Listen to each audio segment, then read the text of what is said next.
Magko-commute tayo today. It's been a while since I last took the LRT, but LRT2 has always been very convenient for me. Galing ako ng Ligarda Station and bumaba ako ng Antipolo to meet. I know na mahaba-habang biyahe to, kaya kumain muna ako ng siomai. For sure, medyo mahaba-habang biyahe to at magugutom ako. After ko kumain, bumaba na ako kasi nag-aantay yung friend ko. Decide kami to meet somewhere and ako na lang ang magda-drive. We are now at Cavite. If you're wondering kung ano pinag-uusapan namin, yan yung anime na Chobi. Sa creator mo. Parang yun yung nag-anak pa-anak sa'yo eh. We're now at our second stop, bahay nila Lors, to park the car of Danny. Then we went to our third stop para sunduin si Jess sa Dasma. Sa wallet! 20! Pag-usapan nga namin kayo na. O sige na, mag-U-turn na tayo. We decided to have our first meal here at Bero. Ito sa highly suggested ni Jet dito sa Dasma. Place looks okay, very homey and very chill lang siya.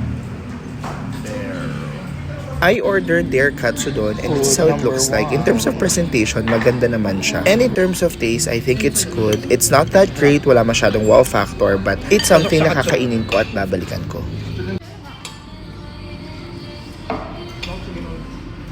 Order si Lors ng chicken feet and I was able to try it. For me, ang sarap ng sabaw nito. And for some reason, gusto ko yung texture ng chicken feet nila dito. Jaknan.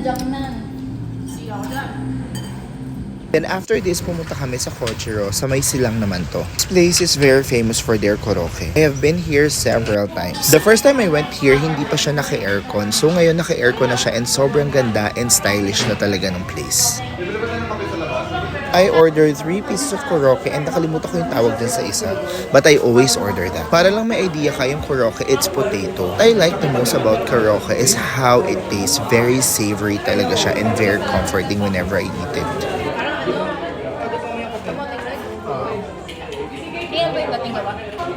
From Dasma, we went to Laguna to pick up Will. Super road trip talaga to. From Laguna. Ang kakasama ko si Wilbert yun. We decided to have dinner in Tagaytay.